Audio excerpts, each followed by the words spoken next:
We all know that professional bodybuilders think that muscle wins fights. There was a time where I had to grab with him where I felt like, okay, I can crush this guy. Even in a street fight, I'd beat the out of you in the street fight. But anyone who actually knows combat knows that if you have no training, you're screwed. Technique, skill, experience, and cardio are the things you need in hand-to-hand combat, and bodybuilders have literally none of that. Yet their egos still think that if push came to shove, their years of bicep curls and bench press would be enough to crush a professional fighter. So here are the times when pro fighters humble delusional bodybuilders. It's undoubtedly the most notorious case of a bodybuilder thinking they can take on pro fighters. It's Bradley Martyn.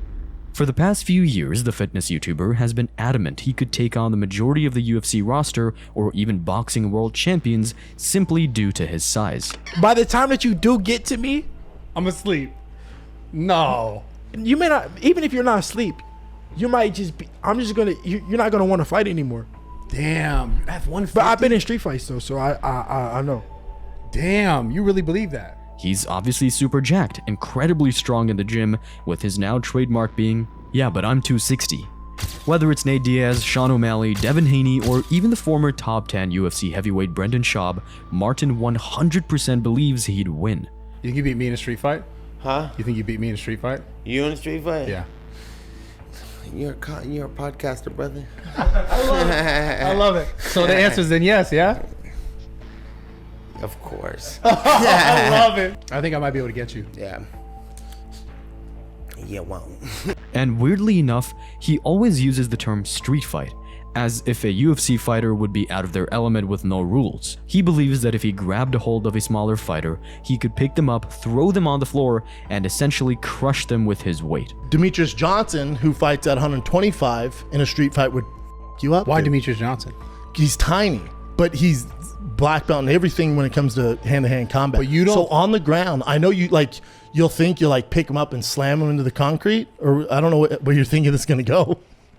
I'm gonna crush his head on the floor. No. No? Mm-mm. Really? If you've ever heard of the Dunning-Kruger effect, it perfectly explains Bradley Martyn's situation. This guy basically knows nothing about fighting whatsoever, meaning he sits here at the peak of Mount Stupid with his irrational sense of confidence. And I don't know if you're serious or not. Again, 'cause this you is always fuck around. This.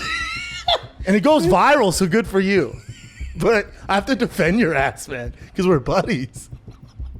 It's exhausting. I'm not gonna lie, it's a little trolly. The Nate one's a little trolly. Devin Haney in a street fight, I'll beat the out of him though. I really do believe that. 150 pounds. I do believe this one. He's admitted that part of him is kind of trolling at this point because it sends him viral each time, but you can see a part of him really believes what he says. And his words have angered the MMA community. Anytime I see him with a fighter and tries to how would I? Nah. I'm like, stop that. It's just. He said stop that. No, for me personally, some people aren't even man enough to watch the jocks we fight in. Yeah. They're not even man enough or worthy enough to step in the ring or in the cage with us because you're about that life. Yeah. And when they, how would I fare? I'm like, stop. It ended up with numerous UFC fighters offering to spar Bradley Martyn, with even DJ himself being super keen. He's 265, he's a bodybuilder, so obviously he's got the weight advantage, but at the end of the day, that's the beautiful thing about grappling. It's not about weight, it's about technique. And we're gonna try to grapple. I told Brendan Schaub that I wanna make it happen. I'm busy doing other things right now, but when I get back from all my vacation, I'm gonna fly down to Calabasas and we're gonna roll, man. I'm gonna roll him up. But while he's strangely never accepted their invitations, thankfully Martyn has still been humbled on numerous occasions. The most clear and obvious time was when he grappled with a few different jiu-jitsu experts, and it didn't go well for Bradley.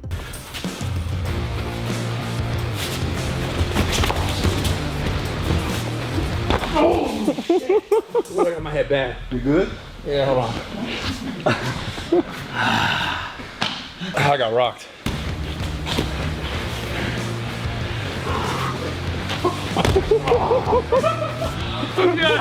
Got this one? Against a high-level jiu-jitsu guy of a similar size, Martyn couldn't do a thing. Even with all his muscle, strength, and power, he could hardly move his opponent off his base.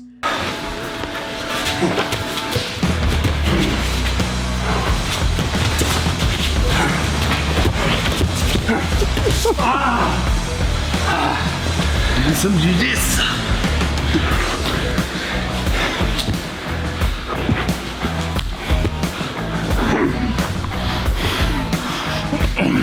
He got thrown around, ragdolled, and submitted in any way the BJJ expert wanted. But then Martyn rolled with another guy, one who was considerably smaller than him. And while the guy decided to pull guard against Martyn, he did fare a little better.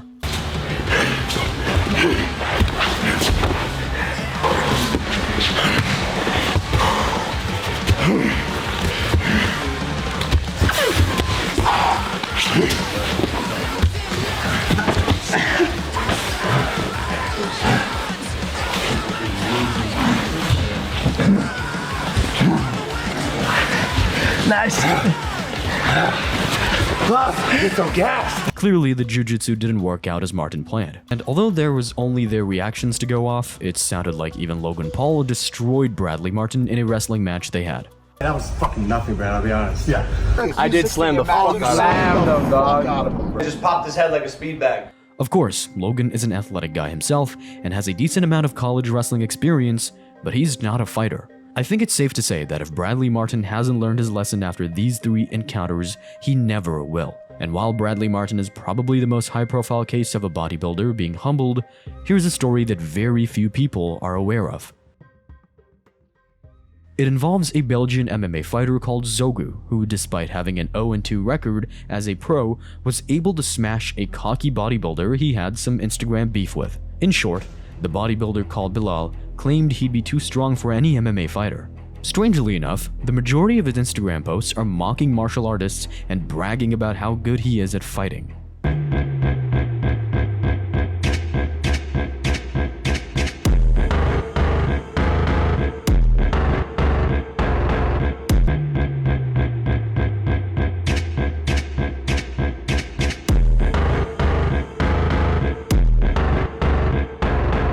And for whatever reason, the Belgian MMA fighter decided to defend the honor of mixed martial arts, drove 7 hours into Germany, went to the bodybuilder's backyard with a camera guy, and duked it out.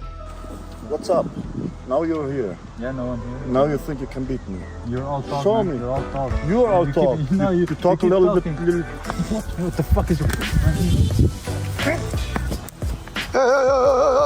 Even though Zogu had fought as low as featherweight and had never even won a professional fight, he made easy work of the bodybuilder. Stand up.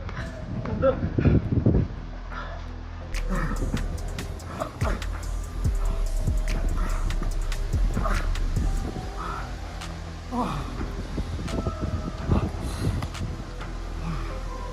It actually looked like the MMA fighter took it easy on the bodybuilder, throwing mostly body shots. Ultimately, he tapped him out twice in just a couple of minutes, and the bodybuilder, who was totally gassed out, decided enough was enough. Yet, in what totally contradicts this guy's entire Instagram page about him being so strong he can win a fight with ease, he claimed if he had time to train, he would have been successful.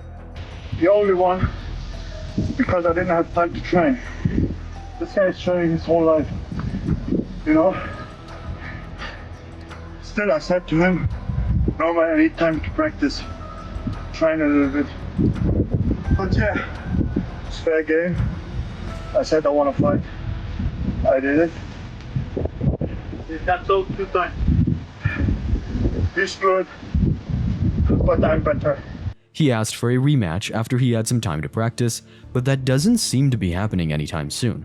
The bodybuilder is still mocking MMA fighters on its Instagram to this day, although that fight is out there for the world to see. But if we needed any more proof that muscle won't overcome a trained fighter, let's take a look at what happened when 5-time world's strongest man Mariusz Pudzianowski tried MMA. The Polish man, Martyn, is one of the most successful competitive strongmen in history, but he's also an avid MMA fan and fighter. Due to his sheer size, he actually won his first 2 bouts, albeit against lesser opposition. The first by TKO, but he gassed badly in a second fight, which bear in mind was only 2 rounds. And then somehow, some way, he was signed to fight against the former 2-time UFC heavyweight champion Tim Sylvia. We have seen some crazy matchmaking in MMA history, and this one is right up there. He fought Tim Sylvia like really early on. Like when so he fought Tim Sylvia in his third pro fight and he got the fuck beaten out of him. Sylvia was on the back end of his career, but he was still the UFC champion just 3 years prior and had over 30 fights to his name compared to Pudzianowski, who barely had 10 minutes under his belt. Early on, Pudzianowski actually had some success with low kicks and was even able to hold Sylvia against the cage. Będzie powalenie. Mariusz Pudzianowski kontra Tim Sylvia. Wysoko pociągnij Mariusz jeszcze tę nogę. I obalenie dla Mariusza. Bardzo. But as the fight went on, Mariusz completely gassed out, could hardly land a strike, and ended up tapping the ground and pound. Pudzianowskiego. Sylwia w tej chwili absolutnie dominuje. Jeszcze jeden low kick. Widział walkę z Kałagucim. Widział, że Japończyk kopał i Pudzianowski odczuwał te ciosy. Będzie starał się trzymać ręce rywala, ale wiele. Pozycja północ-południe na drugą stronę. Znów mamy boczną z drugiej strony i próba dojścia. Czyżby do klucza? Nie. Sylwia będzie jednak próbował. Pudzianowski actually dedicated himself to MMA full-time and had a pretty decent career in Poland, fighting all the way into his mid-40s. But even so, his encounter with Tim Sylvia was a stark reminder that strength doesn't equal fighting prowess. Go to US, fight with Sylvia. Oh, I am crazy. Sylvia, show me first time what is this MMA. And on the topic of strongmen, here's perhaps the most famous one of all time, Hafthor Bjornsson. We all remember the old clip of Thor having a play spar with Conor McGregor, and while that isn't the story of this video, it's proof he believes his enormous 6'9" frame is enough to win a fight. Because after their time together, Hafthor claimed he would have crushed McGregor at will and went nice on him so as to not injure Conor before his fight against Jose Aldo. There was a time where I had to grab with him, where I felt like, okay, I can crush this guy, but he had a fight against Aldo, I think a week later, so I was like, I better be nice to him because I don't want to injure him right now. He's about to have the biggest fight of his life right now. It's going to be a huge fight for him. And that fight actually set him to the moon. Sat him to the moon, basically. Yeah. So he should thank me and probably pay me a bit to for not crushing him. And although we'll never find out what would have happened if Hafthor would have been more aggressive against McGregor, we do know how he fared against BJJ superstar Gordon Ryan.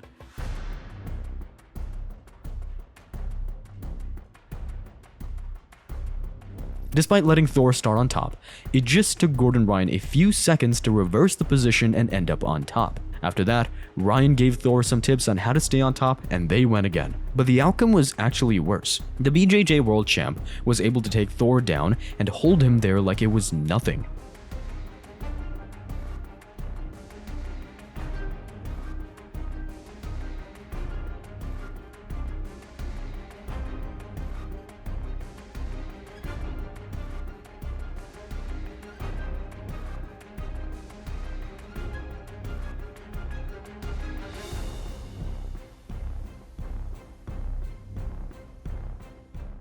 Now, I would guess that Thor knew he couldn't out-grapple someone as talented as Gordon Ryan, and he actually admitted that he wanted to learn more. It was nice, humbling, but at the same time, makes you want to learn more, makes you want to come again, do more, especially getting to know you too. You guys are amazing human beings, nice, humble.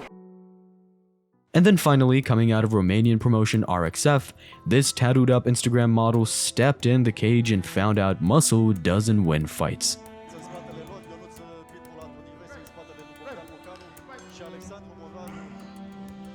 We're not exactly sure of the backstory of this fight, only that the tattooed bodybuilder found another gym bro, but it was clear that he had no background in fighting whatsoever. He got rocked within seconds, dominated on the ground, and tapped out to a choke that wasn't even under the chin properly.